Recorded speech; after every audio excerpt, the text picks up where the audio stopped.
नमस्कार छात्रों, मैं Ved Prakash Pandey DElEd second semester के आज के दूसरे वीडियो के साथ। जैसा कि कल आपने हमारे प्रथम वीडियो में प्रारंभिक शिक्षा के नवीन प्रयास का विषय क्या है, पाठ्यक्रम क्या है और प्रारंभिक शिक्षा का नवीन प्रयास होता क्या है के संबंध में आपने पढ़ा। आज हम प्रारंभिक शिक्षा के नवीन प्रयास के अंतर्गत प्रथम चैप्टर शिक्षा के सार्वभौमिकरण के संबंध में अध्ययन करेंगे।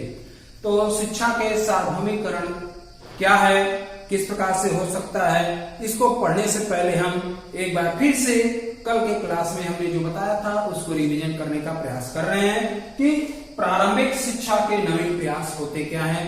जैसा कि कल हमने आपको बताया कि प्रारंभिक शिक्षा का जो यहाँ पे तात्पर्य होगा वह छोटे बच्चों के कक्षाओं से संबंधित होगा। जैसे कि आपको हम अलग अलग समितियों में बताया गया है कि 3+2+3 के अकॉर्डिंग टू जो शिक्षा व्यवस्था की गई है उस संबंध में क्या है, वही इस चैप्टर के अंतर्गत, इस विषय के अंतर्गत आपको पढ़ना है। प्रारंभिक शिक्षा के नवीन प्रयास अर्थात छोटे बच्चों को जो शिक्षा दी जाती है वो किस प्रकार की शिक्षा होगी, उस संबंध में नवीन प्रयास, नए प्रयासों के बारे में चर्चा की गई है। तो इसका प्रथम चैप्टर है शिक्षा के सार्वभौमिकरण। तो शिक्षा का जो सार्वभौमिकरण है यह आपके दो शब्दों से मिलकर बना हुआ है, शिक्षा और सार्वभौमिकरण। तो शिक्षा, जैसा कि आपने प्रथम सेमेस्टर में फर्स्ट पेपर में और सेकंड पेपर में भी पढ़ा कि शिक्षा क्या है, बहुत सारे विद्वानों ने अलग अलग व्यवस्थाएं दी हैं जिसमें कहा गया है कि शिक्षा आत्म गुणों को या आत्म शक्ति को बाहर निकालने की एक प्रयास है। और उसका अर्थ जो आपने एजुकेशन शब्द का अंग्रेजी रूपांतरण था जो कि लैटिन भाषा के शब्द से निकला था, एडुकेटम से, उसको आपने देखा कि आंतरिक गुणों को बाहर निकालने के प्रयास को हम शिक्षा के रूप में देखते हैं। जैसे कि मैकेंजी ने और एडम्स ने, तमाम तरह के लोगों ने आपको शिक्षा की परिभाषा देने का प्रयास किया है। अरस्तु हैं, महात्मा गांधी हैं, इन लोगों ने शिक्षा को व्यवस्थित परिभाषित करने का प्रयास किया है। लेकिन शिक्षा हमारा यहाँ मुद्दा नहीं है, हमारा मुद्दा यहाँ सार्वभौमिकरण है। तो सार्वभौमिकरण होता क्या है, अर्थात जिसको एक सार्वभौमिकरण को हम एक शब्दों के रूप में देखें तो कुछ इस प्रकार से पाएंगे कि सार्वभौमिकरण का तात्पर्य है कि शिक्षा को किसी निश्चित स्तर तक सभी के लिए निःशुल्क और अनिवार्य बनाना ये शिक्षा का सार्वभौमिकरण है। अर्थात शिक्षा के सार्वभौमिकरण में हमें जो बातें समझ में आती हैं वो तीन बातें हैं।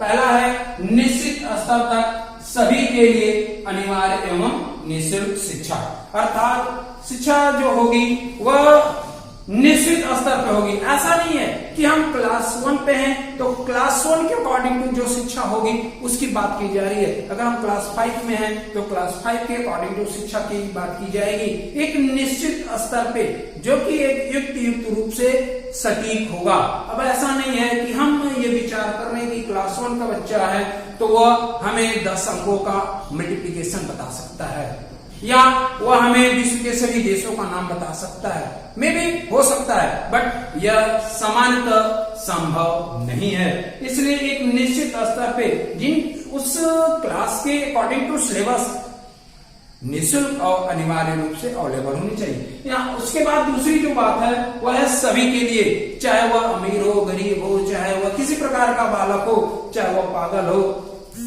किसी धर्म, जात और क्षेत्र से बिलोंग कर रहा हो, सबके लिए वह अनिवार्य रूप से अवेलेबल होनी चाहिए।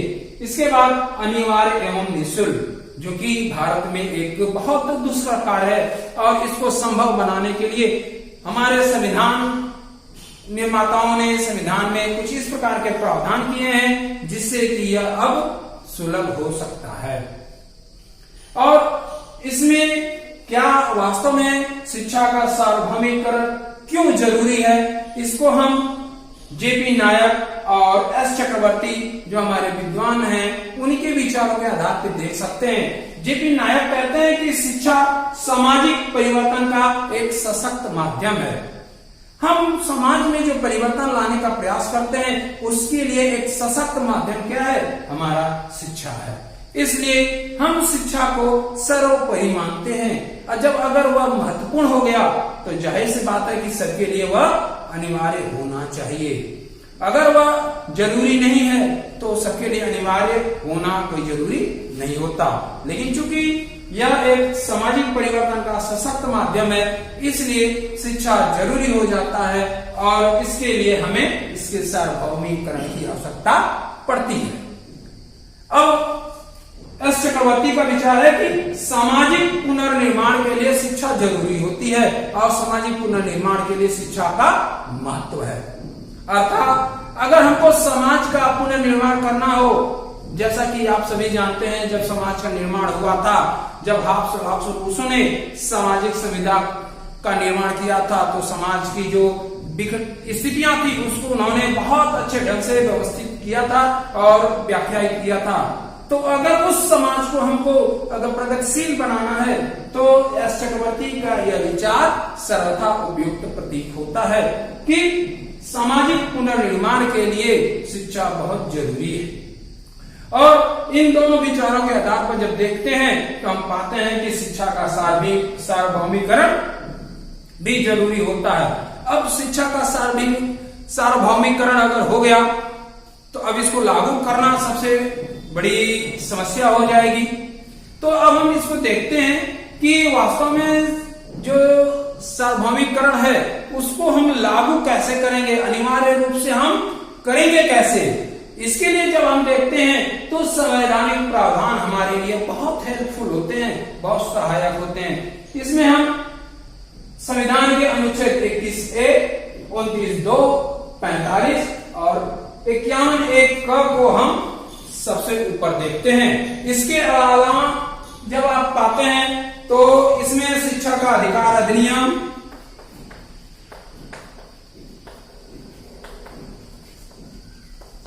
शिक्षा का अधिकार अधिनियम 2009 और बाल अधिकार